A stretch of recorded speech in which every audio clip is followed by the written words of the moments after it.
इस कार्यक्रम के पुण्यार्जक हैं सौभाग्य Kohinoor, Shri Sanjay Jain, Shrimati Mamta Jain, greater Kailash, Delhi, Shri Vijender Jain, Shrimati Nirmal Jain, Gurugram, Shri Rajeev Jain, Shrimati Meenakshi Jain, civil lines, Delhi, Shri Rajan Jain, Shrimati Monika Jain, Janakpuri, Delhi, Shri Anil Jain, Shrimati Madhu Jain परिवार, पोलो रोड, दिल्ली, श्री राजीव जैन, श्रीमती संजुला जैन परिवार, गुरुग्राम।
गुरु विराजमान हो, सूर्य का प्रकाश हो, वहाँ पर दीपक की रोशनी काम नहीं करती। महाराज श्री विराजमान है, आपको महाराज श्री के माध्यम से ही सुनने को मिलेगा, लेकिन महाराज श्री का आदेश है और जहाँ गुरु का आदेश हो वहाँ पर पालन करना पड़ता है। तो मात्र मैं आपसे ज़्यादा समय नहीं लूँगी, क्योंकि समय बहुत गति से बढ़ रहा है, अभी बहुत समय पड़ा हुआ है, आज नहीं तो कल, है कि नहीं। तो कम से कम जयकारा तो आप लोग जोर से लगा ले। आज पहला दिन है, आपके अंदर कितना उत्साह है ये आपके जयकारा के माध्यम से ही पता चल जाएगा।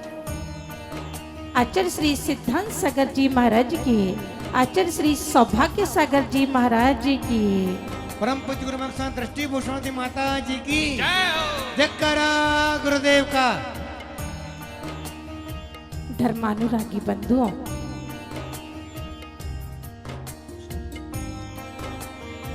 आज पंच कल्याणक का प्रथम दिन, गर्भ कल्याणक का पूर्व, अभी आपने घट यात्रा, ध्वजारोहण आदि की क्रियाओं के माध्यम से यहाँ पर आरंभ किया।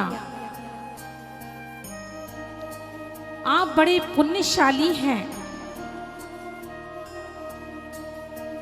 कि आप लोगों को यह सौभाग्य प्राप्त हो रहा है। और सौभाग्य भी किसके माध्यम से? सौभाग्य सागर जी महाराज के माध्यम से आपको सौभाग्य प्राप्त हो रहा है।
तारीख है कौन सी? 10। भगवान जी हैं 10वें नंबर के शीतलनाथ भगवान, जिन बिंब की प्रतिष्ठा यहां पर हो रही है, निमित्त बना है पंचमेरु जिनालय बनाने का। और उस पंचमेरु जिनालय में एक नहीं, दो नहीं, हर मेरु पर 16 प्रतिमा विराजमान होंगी। अर्थात 80 जिन प्रतिमाएं उस मेरु पर विराजमान हों। निश्चित रूप से जो पंचमेरु की व्याख्या करते हैं, बहुत बड़ा मेरु होता है, बहुत सारी प्रतिमाएं होती हैं। लेकिन आज वर्तमान में जिन मंदिरों में मेरु विराजमान होते हैं, कई जगह तो 5 खड़े कर दिए जाते हैं और कहते हैं पंचमेरु हैं। कई जगह लोग प्रतिमाएं भी स्थापित कर देते हैं उन मेरुओं पर। लेकिन बहुत कम ऐसे अवसर आते हैं जहां पर पंचमेरु में आप अपने हाथों से मेरु के अंदर श्री जी विराजमान कर सकते। उसी कार्य को लेकर आज हमने प्रतिष्ठा महोत्सव का आगाज किया, आरंभ किया, शुभारंभ किया। सबसे पहले आपने श्री जी से अर्थात देव आज्ञा ली। आज्ञा क्यों ली जाती है? आज्ञा किस लिए ली जाती है? आज्ञा लेना किनसे चाहिए और आज्ञा देने का अधिकारी कौन है? इस बात को हम जब समझेंगे तो पाएंगे कि देव आज्ञा, गुरु आज्ञा हम लेते हैं। आज्ञा उनसे लेते हैं कि जिन्होंने दुनिया की आज्ञा मानने से इनकार कर दिया, जिन्होंने दुनिया भर की लोगों की आज्ञा मानने से इनकार कर दिया और जिन्होंने अपने जीवन में सिर्फ देव शास्त्र गुरु की आज्ञा पर चलने का प्रयास करना प्रारंभ कर दिया। इसलिए हम गुरु आज्ञा लेते हैं, देव आज्ञा लेते हैं। और जब आज्ञा ले ली,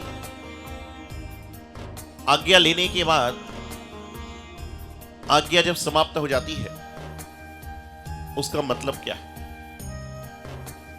देव आज्ञा से तात्पर्य यह है कि जब तक यहां पर हम प्रतिष्ठा कर रहे हैं तब तक हम आपकी आज्ञा में चलेंगे।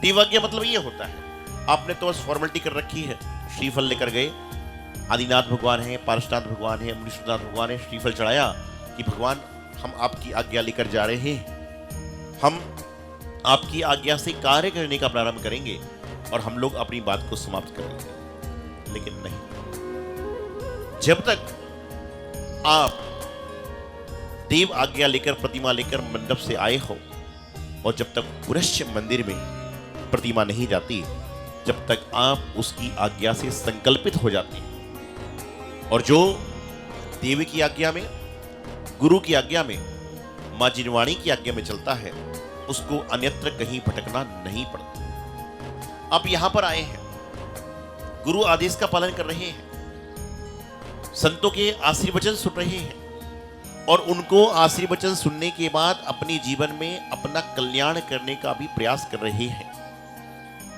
तो पहले आपने देव आज्ञा ली, गुरु आज्ञा ली, उसके बाद में आपने घट यात्रा प्रारंभ की।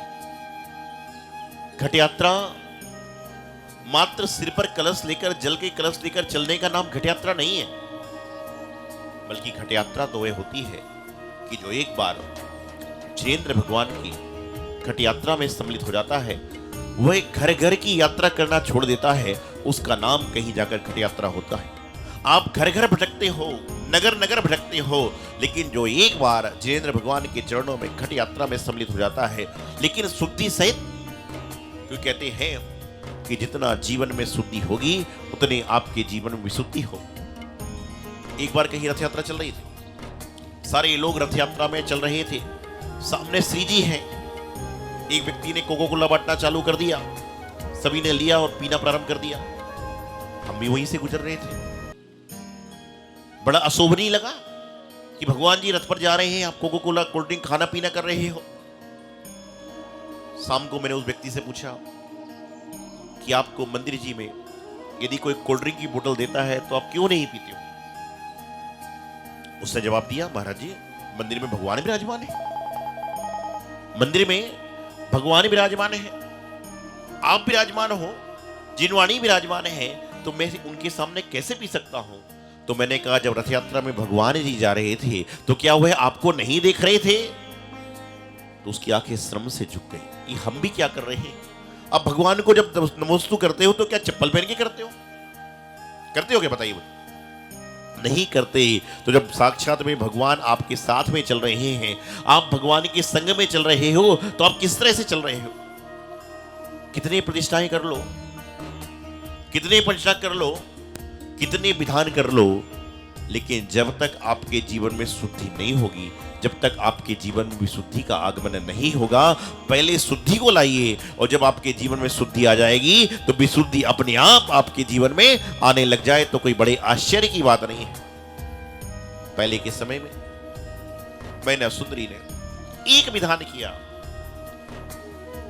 अष्टानिका में विधान किया, लेकिन मैना सुंदरी ने कौन सी अष्टानिका विधान किया था पता है आपको? कौन सी अष्टमी का विधान किया था? फागुन की, आषाढ़ की, कार्तिक की? कौन सी अष्टमी का विधान किया था बताइए? फागुन की। 3 लोग खड़े हो गए, बोले फागुन, आषाढ़, कार्तिक, कोई ना कोई तो सही होगा।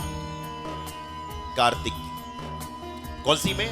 मैना सुंदरी ने जो सबसे पहले विधान किया था, वह जो विधान किया था उसने क्या किया था कि कार्तिक की महीने वाली जो अष्टमी का थी उसमें विधान किया था। श्रीपाल पुराण पढ़ेंगे, मालूम चल जाएगा।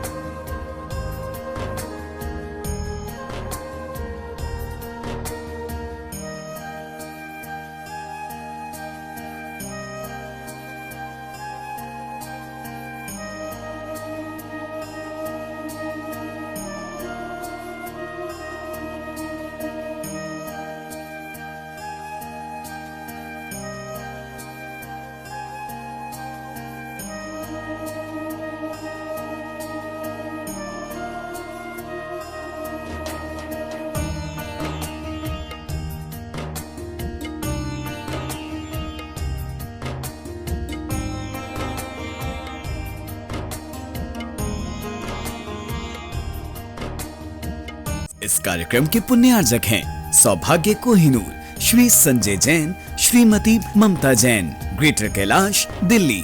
श्री विजेंद्र जैन, श्रीमती निर्मल जैन, गुरुग्राम। Shri Rajeev Jain, Shrimati Meenakshi Jain, civil lines, Delhi. श्री राजन जैन, श्रीमती मोनिका जैन, जनकपुरी, दिल्ली। श्री अनिल जैन, श्रीमती मधु जैन परिवार, पोलो रोड, दिल्ली। श्री राजीव जैन, श्रीमती संजुला जैन परिवार, गुरुग्राम।